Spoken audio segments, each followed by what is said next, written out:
lock and load!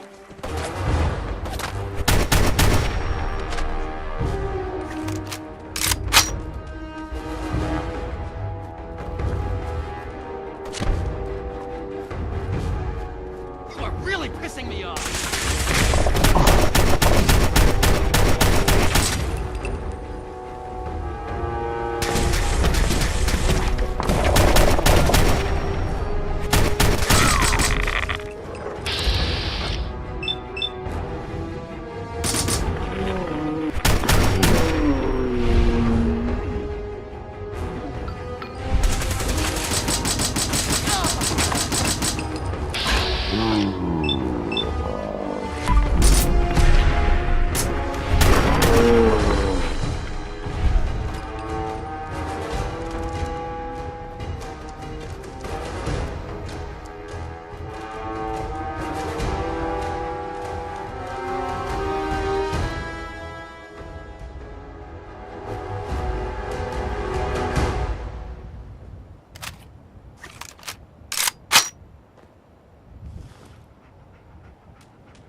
I gave up alcohol after settling down here. Doctor said I shot my liver.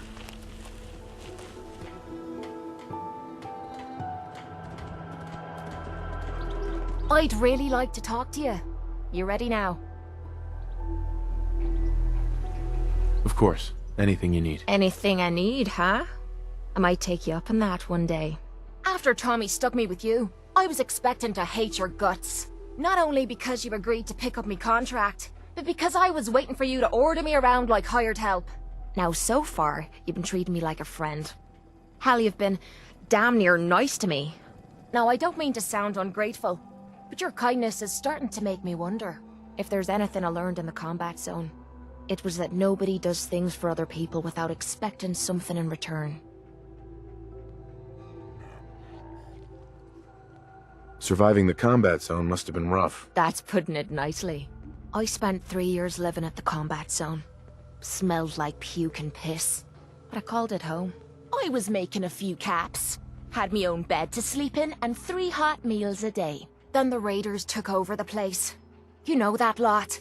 They aren't exactly what you'd call the gentle type. After they moved in, if you didn't keep looking over your shoulder, you were liable to get sucker punched or robbed. Or worse. Didn't take me long to learn that I had to put my hard-earned caps to good use. Buying friends was essential to making life easy. So, I guess I'm waiting for you to hand me a bill. You know what I mean? You don't owe me a thing. Now I'm having a real hard time believing that. I'll tell you what. Give me some time and I'll think of something I can do to repay you. I'm not a rich girl, but I'm sure we can agree on something. After all, what are friends for?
Out of my way, Wastelander.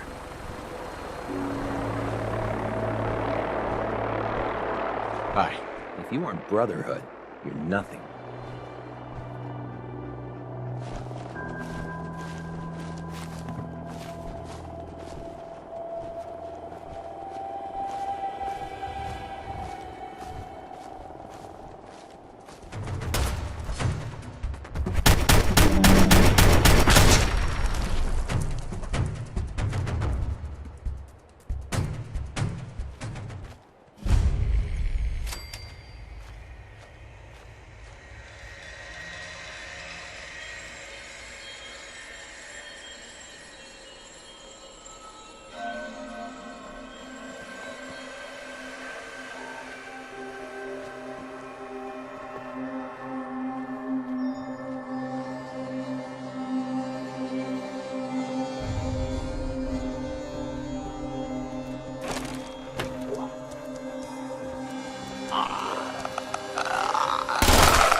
Saw the guy, and he looked,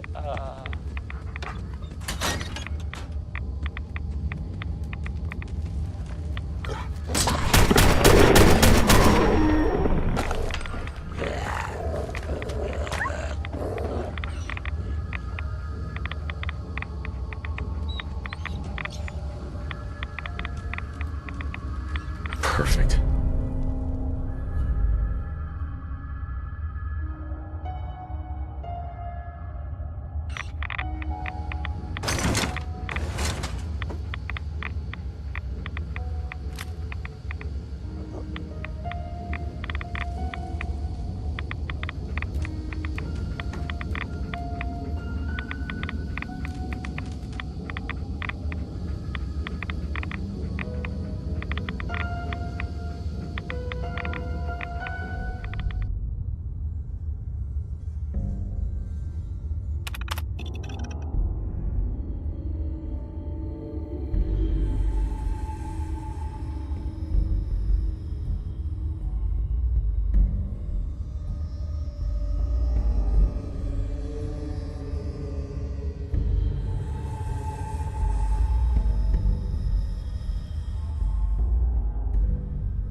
Hey there.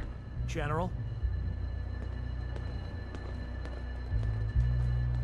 Hey. Hello, sir.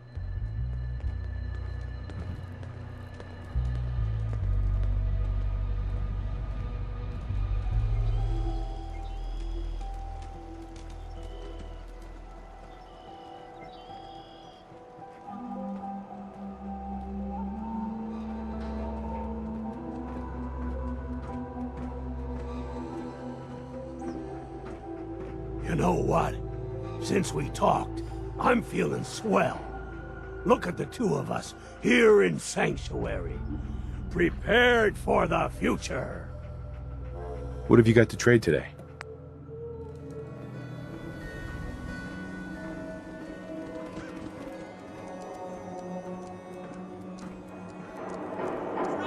You won't regret it. Extra, extra! Is your neighbor really human?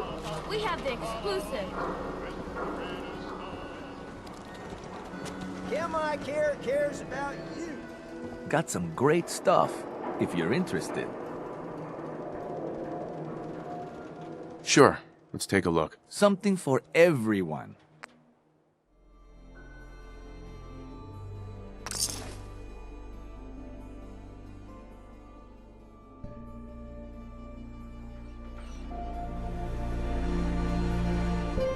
No skull in the league can withstand a swatter.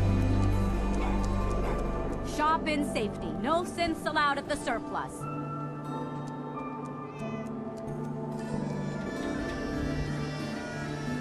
The hub of trade for all Diamond City right here.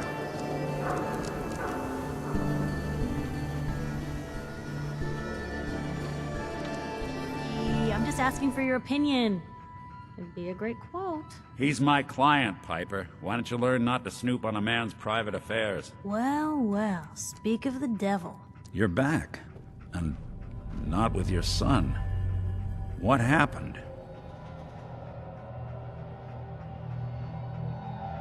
Where do you want me to start? The part where Kellogg turned out to be working for the Institute? Or the part where he told me they have Sean? The Institute? Oh, boy. I'm sorry, friend. Truly. That makes things considerably more complicated. He ain't kidding. Heck, Nick's a synth, and even he doesn't know how to get in. No synth does. Security protocols strip those memories out. You don't know anything, Nick? I woke up in a junk pile ages ago. Just another discarded prototype. The Institute hasn't come calling since. I'm sorry. I've been investigating these creeps for over a year now. The Commonwealth's boogeyman. Feared and hated by everyone. True enough. Sometimes they snatch people in the middle of the night, and sometimes they leave old synths behind to remind us that they're out there, but to this day, there's one thing nobody really knows. Where the Institute actually is. Or how to get in. Exactly. But there's one person who has to know, right? The guy who just handed them Sean. Kellogg? Huh.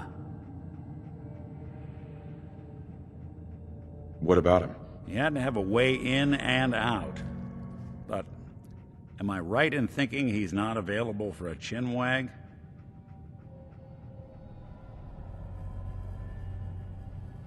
He's dead, Nick. So, a murderer and a kidnapper gets his brains blown out by an avenging parent. Huh.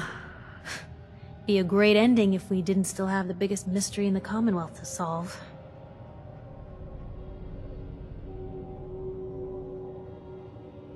He wasn't gonna talk. Even if I had a way of bringing him in alive. Gets his brains blown out. Huh. His brains. You know, we may not need the man at all. You're talking crazy here, Nick. Got a fault in the old subroutines? Look, there's a place in Good Neighbor called the Memory Den. Relive the past moments in your mind as clear as the day they happened. If anyone could get a dead brain to sing, it'll be Dr. Amari, the mind behind the memories. I hope you're right, Nick. Let's see. I guess we're gonna need a piece of Kellogg's brain. Enough gray matter to bring to Amari and find out if this is going to work. Jesus, Nick. Gross. Seriously? I know it's grisly, but what choice do we have? We got no leads, nothing. That old Merc's brain just might have all the secrets we need to know. Actually, I think I already have something. Kellogg had this thing attached to his head. Cybernetics, huh? We may have just won the lottery. Whether we're riding this crazy brain train or not, we can't all go running across the Commonwealth, so who's coming with you? I have to go to the Memory Den either way, if I'm going to introduce you to Amari. But if you want to head there together, just say so.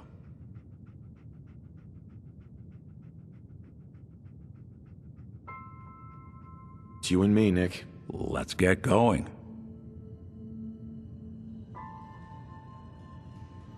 Don't worry. We're gonna get your boy back. Just a few more steps. Well, you two are out. I'm gonna do some more research. I'll be at the public if you need me. And by the way, at some point, you owe me an interview. I want to hear how this whole story got started.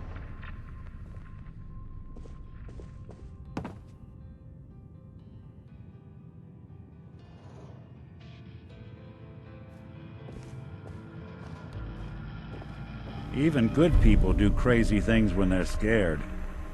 Ought to be Diamond City's motto.